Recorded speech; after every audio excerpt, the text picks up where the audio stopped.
예레미야 31장 말씀을 보시면 먼저 북이스라엘과 유다를 하나님께서 회복시키시는 모습을 볼 수가 있습니다. 31장은 먼저 이 북이스라엘의 회복에 대해서 먼저 말씀해 주고 있어요. 역사를 보면 북이스라엘이 먼저 아수르에 의해서 패망하게 되고 그 이후에 남유다가 이 바벨론에 의해서 패망이 되는데 훨씬 먼저 패망한 이 북이스라엘을 하나님께서 먼저 일으켜 세우시겠다, 그렇게 말씀해 주시는 것을 볼 수가 있습니다. 북이스라엘의 회복에 대해서 1절부터 22절까지 그 내용이 나와져 있습니다. 하나님께서 말씀하시기를 내가 이 북이스라엘을 다시 일으키겠다 말씀하고 있습니다. 일으키는 여러분 그 근원적인 것은 무엇 때문에 일으키는가?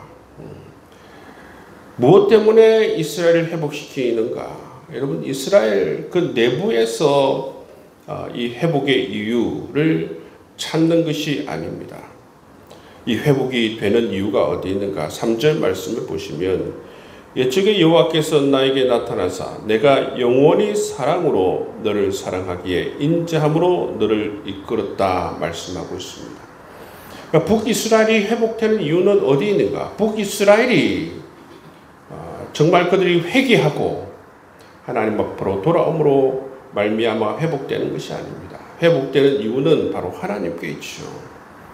한결같이 하나님께서 북이스라엘을 사랑하시고 자비를 베푸시기 때문에 북이스라엘이 회복될 수 있는, 다시 그들이 일으켜 세워질 수 있는 그런 은총이 주어지는 것입니다. 그래서 어떻게 회복되어지는가? 4절 말씀에 보면 처녀 이스라엘아 말하시면서 다시 그들이 새 옷을 입을 것이고 다시 소고를 들고 즐거워하는 자와 함께 춤을 추게 될 것이다.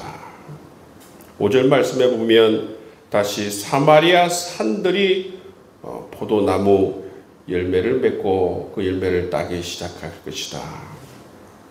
6절 말씀에 보시면 에브라임 산 위에서 바수꾼이 외치는 날이 있을 것이다. 일어나 너희는 일어나라, 우리가 시온에 올라가서 우리 하나님 여호와께로 나아가자. 이렇게 외치는 날이 있을 것이다.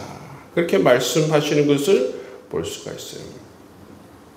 여러분 성경을 읽다 보면 이게 이스라엘인지 아니면 북이스라엘인지 헷갈릴 수가 있어요. 여러분 이사야를 읽어보고 예레미야를 읽어봐도 이 이스라엘로 나오거든요. 북이스라엘이라고 지칭이 되어져 있지 않습니다. 근데 그것이 이 북이스라엘을 지칭하는 건지 아니면 전체 이스라엘을 지칭하는지 헷갈릴 수가 있는데 그것을 우리가 알 수 있는 방법이 뭔가 하면 이 북이스라엘을 지칭할 때는 특별한 용어들을 사용한다는 것이죠. 보시면 5절 말씀에 보면 사마리아가 나오지 않습니까? 사마리아가 나오면 북이스라엘이에요. 그 이스라엘 지칭되는 게. 6절 말씀에 뭐가 나옵니까? 에브라임이 나오죠. 그죠? 에브라임이 나옵니다. 그러면 이것은 이스라엘이라 말하지만 북이스라엘을 지칭하는 것을 볼 수가 있어요.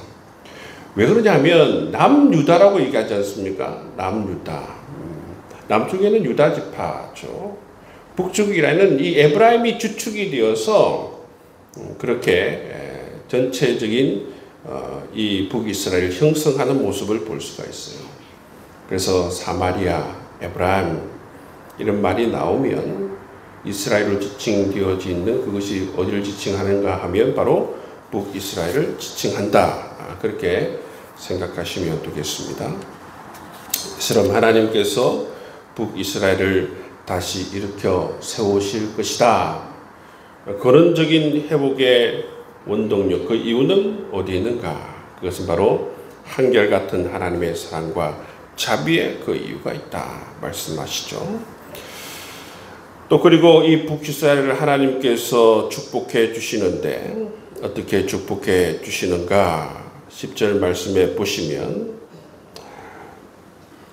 이방들이여 너희는 여호와의 말씀을 듣고 먼 섬에 전파하여 이르기를 이스라엘을 흩으신 자가 그를 모으시고 목자가 그 양떼에게 행함과 같이 그를 지키시리로다 말씀하고 있어요. 그러니까 하나님께서 이 북이스라엘을 정말 강한 자의 손에서 속량하시고 그들에게 구원을 베푸실 것이다. 그리고 그들의 목자가 될 것이다. 목자가 되어서 그 양떼에게 행함과 같이 그를 지킬 것이다 말씀해요. 그래서 이 목자가 되시기 때문에 이 북이스라엘이 어떻게 된다고 말씀하고 있습니까? 12절 말씀에 보시면 이렇게 되어져 있어요. 그 심령은 물된 동산 같겠고 다시는 근심이 없으리로다.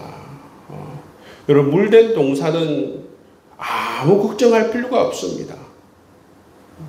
여러분 동산이 물이 없기 때문에 근심과 걱정이죠. 날마다 어떻게 하면 물을 얻을까 걱정인데 물된 동산 같은 경우에는 아무런 근심과 걱정이 없게 되는 거죠. 왜 그렇습니까? 지금 바로 북이스라엘에 여러분 하나님께서 목자가 되어주신다 말씀하기 때문에 다시 목자가 되어주시기 때문에 북이스라엘은 걱정할 필요가 없다고 말씀하고 있는 것이죠. 그리고 13절 이하에 보시면 하나님께서 이 북이스라엘을 또 이렇게 축복해 주세요.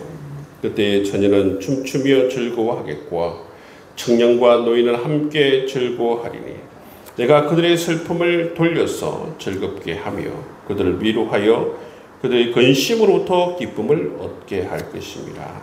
내가 기름으로 제사장들의 마음을 흡족하게 하며 내 복으로 내 백성을 만족하게 하리라.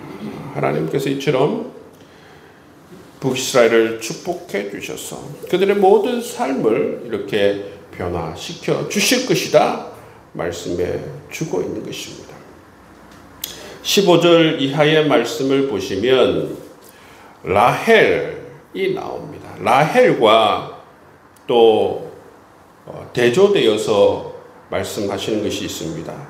라헬 하면 어떤 것의 상징이냐 하면 고통의 상징입니다. 15절 말씀에 보시면 라마에서 슬퍼하며 통곡하는 소리가 들리니 라헬이 그 자식 때문에 애곡하는 것이라. 그가 자식이 없어져서 위로받기를 거절하였도다. 라헬은 이처럼 고통의 상징이에요. 그런데 하나님께서 어떻게 북이스라엘을 변화시켜 주시느냐 하면 이 고통 가운데에서 위로받기를 거절하는 이 북이스라엘을 향하여서 하나님께서 말씀하십니다. 16절 말씀에 보시면 내 울음소리와 내 눈물을 멈추어라. 내일에 싹쓸 받을 것인즉 그들이 그 대적의 땅에서 돌아오리라. 너희 장래에 소망이 있을 것이라. 너희 자녀가 자기들이 지경으로 돌아오리라. 완전히 변화된 달라진 그런 소망이 있는 미래를 맛보게 될 것이다 말씀해 주고 있는 것을 볼 수가 있어요. 또 18절 말씀해 보면 누가 나옵니까? 에브라임이 나옵니다. 이 에브라임은 북이스라엘의 장자죠. 북이스라엘의 주도적인 역할을 하는 지파입니다. 여기에서도 라마에서 라헬이 슬퍼하는 것처럼 에브라임이 탄식합니다. 탄식해요.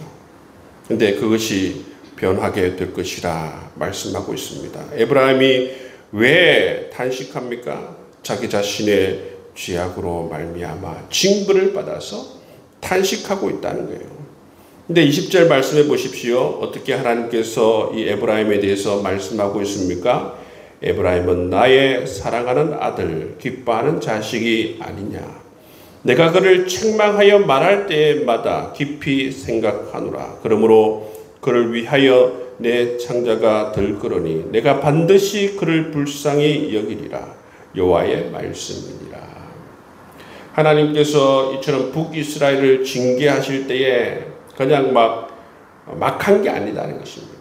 성질대로 하신 것이 아니고 책망할 때마다 깊이 생각하였다. 책망하면서도 그를 위하여 내 창자가 덜끌었다.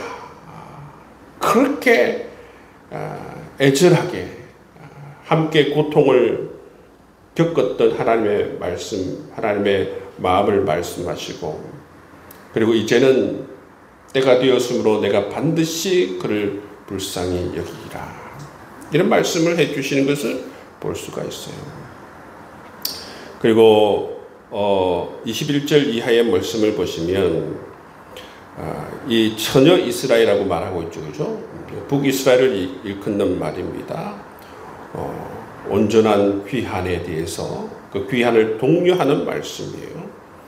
처녀 이스라엘아 너의 이정표를 세우며, 그죠? 구체적으로 이정표를 세우며 너의 편말을 만들고 큰 길 곧 내가 전에 가던 길을 마음에 두라. 돌아오라 내 성읍으로 돌아오라 말씀하시죠. 여러분, 이처럼 하나님께서 1절부터 22절 말씀에 보시면 북이스라엘을 일으켜 세우리라, 회복시켜 주시리라 말씀하고 있어요. 그리고 하나님께서는 이처럼 북이스라엘을 축복해 주실 것이다. 지금과 완전 다른 상황을 하나님께서 선물로 주실 것이다 말씀하고 있습니다.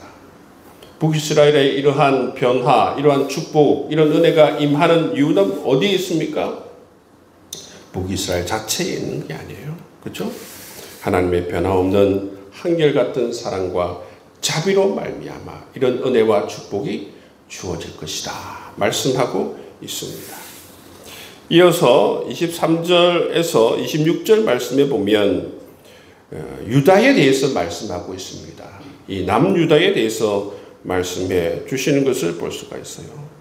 23절 말씀에 보시면 만군의 여호와 이스라엘의 하나님께서 이와 같이 말씀하시니라. 내가 그 사로잡힌 자를 돌아오게 할 때에 그들이 유다 땅과 그 성읍들에서 다시 이 말을 쓰리니 곧 의로운 초소요 거룩한 산이여 여호와께서 내게 복 주시기를 원하노라.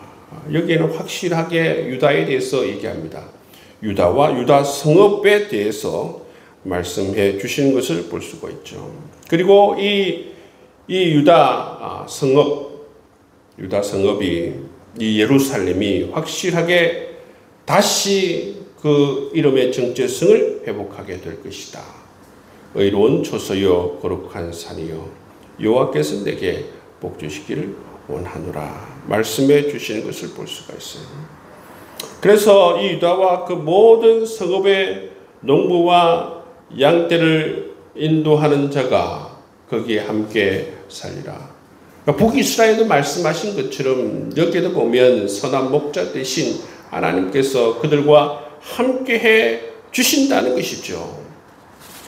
그래서 선한 목자께서 함께해 주심으로 말미암아 북이스라엘을 향해서 표현할 때 뭐라고 얘기했습니까? 그 심정이 물된 동산 같겠다 말씀하시죠. 여기 보시면 25절 말씀에서는 남유다를 향해서 이는 내가 그 피곤한 심령을 상쾌하게 하면 모든 연약한 심령을 만족하게 하였습니다. 선한 목자 되신 하나님께서 남유다와 함께 하심으로 말미암아 그 피곤한 심령을 상쾌하게 하겠다. 연약한 심령을 만족하게 하시겠다. 말씀해 주시는 것을 볼 수가 있습니다. 26절 말씀에 보면 내가 깨어보니 내 잠이 달았더라. 꿀잠을 자게 된다는 거예요. 이런 축복이 바로 남유다에게 임할 것이다. 하나님께서 말씀해 주시고 있는 것입니다. 그리고 27절 이하의 말씀을 보시면 여기는 남유다뿐만 아니라 북이스라엘까지 함께 전체 이스라엘을 하나님께서 다시 일으켜 세우시겠다 말씀하고 있습니다. 27절 말씀해 보십시오. 여호와의 말씀이니라. 보라 내가 사람의 씨와 짐승의 씨를 이스라엘 집과 유다 집에 뿌릴 날이 이르리니 말씀하고 있죠. 그죠? 이처럼 27절 이하의 말씀을 보면 북이스라엘과 남유다를 하나님께서 온전히 회복시켜 주실 것이다. 그들을 다시 일으켜 세울 것이다. 말씀하십니다. 그리고 나서 하나님께서 말씀하시는 것이 뭐냐 하면 앞으로 회복된 이후로는 어떻게 되느냐 하면 각자 자기 자신의 죄악에 책임을 져야 한다. 29절 말씀에 보면 그때에 그들이 말하기를 다신 아버지가 신포도를 먹었으므로 아들들의 이가 시다하지 아니하겠고 신포도를 먹은 자마다 그 이가 신 것 같이 누구나 자기의 죄악으로 말미암아 죽으리라. 여러분 남유다와 이스라엘을 하나님께서 회복시켜 주신다. 일으켜 세워주신다 말씀하시고 나서 이제 앞으로는 자기 자신의 죄악에 자기 자신이 스스로 책임을 져야 할 것이다. 하나님께서 말씀해 주시는 것을 볼 수가 있어요. 그리고 나서 이 예레미야의 가장 여러분 유명한 말씀이죠. 유명한 말씀이에요. 새 언약에 대해서 말씀해 주시는 것을 볼 수가 있어요. 31절 32절 말씀에 보면 새 언약에 대해서 말씀하십니다. 여호와의 말씀이니라 보라 날이 이르니 내가 이스라엘 집과 유다 집에 새 언약을 맺으리라. 이 언약은 내가 그들의 조상들의 손을 잡고 애굽 땅으로 인도하여 내던 날에 맺은 것 같지 아니할 것은 내가 그들의 남편이 되었어도 그들이 내 언약을 깨뜨렸습니다. 여호와의 말씀. 그러나 그날 후에 내가 이스라엘 집과 맺을 언약은 이러하니 곧 내가 나의 법을 그들의 속에 두며 그들의 마음에 기록하여 나는 그들의 하나님이 되고 그들은 내 백성이 될 것이라. 여호와의 말씀이니라. 여러분 이 새 언약은 성격이 달라요. 이전처럼 여러분 돌판에 말씀을 새기지 아니하신다 말씀하고 있어요. 하나님께서 하나님 말씀을 우리의 마음에 새기신다. 마음에 기록하신다 말씀하고 있어요. 여러분 신약 이 성령이 임하시고 나서는 추가가 되는 게 뭐냐면 하나님께서 우리의 가운데에 마음에 하나님 말씀을 새길 뿐만 아니라 성령 하나님께서 여러분 이 말씀을 지킬 수 있도록 도와주시고 또 성령께서 말씀의 길로 우리를 인도해 주시는 것이 달라지는 것이죠. 이렇게 예레미야 31장에 보시면 새 언약을 하나님께서 말씀하시고 새 언약의 성격에 대해서 말씀하십니다. 왜 새 언약을 말씀하십니까? 옛 언약이 완전히 파기가 되었기 때문에 이제 새 언약을 하나님께서 세우시는데 그 새 언약의 성격이 이처럼 달라진다 말씀하고 있습니다. 새 언약은 우리의 마음에 하나님께서 기록하신다. 마음에 기록하기 때문에 모든 자들이 하나님 말씀을 다 알게 될 것이다. 우리가 마음 깊이 들여다보면 하나님께서 원하시는 것이 무엇인지 알게 된다. 그 말씀을 하고 있는 것을 볼 수가 있어요. 그리고 하나님께서는 이 언약을 맺으실 때에 뭐라고 말씀하시는가 하면 34절 말씀에 보면 내가 그들의 악행을 사하고 다시는 그 죄를 기억하지 아니하리라. 여러분 이 언약을 맺기 위해서는 여러분 다시 새로운 관계가 되어야 돼요. 과거에 이 북이스라엘과 남유다가 지은 죄를 기억한다면 새로운 언약을 맺을 수가 없어요. 하나님께서 이처럼 내가 과거에 너희들이 저질렀던 죄를 기억하지 않을 것이다. 이제 다시 새 언약을 맺겠다. 말씀해 주시는 것을 볼 수가 있어요. 이것이 바로 하나님의 은총이죠.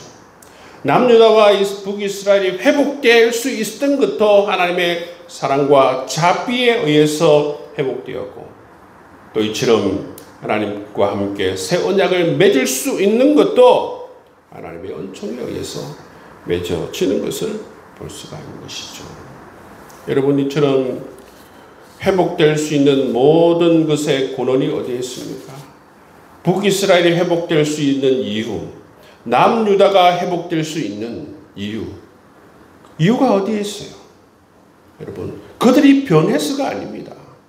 하나님께서 이처럼 한결같이 남유다와 북이스라엘을 사랑하시고 이처럼 하나님께서 자비를 베푸시고 은총을 베풀어 주시고 하나님께서 마음을 돌이켜 주심으로 말미암아 다시금 이렇게 남유다와 북이스라엘의 회복의 회복의 은총이 임하는 것을 볼 수가 있는 것입니다. 여러분, 우리가 그리스도인이 될 수 있었던 이유, 또 이렇게 하루하루 하나님의 백성으로 살아갈 수 있는 이유, 그것은 그 이유가 어디에 있습니까? 그 하나님의 인자, 하나님의 사랑, 하나님의 자비에 그 모든 이유가 있는 줄 믿습니다.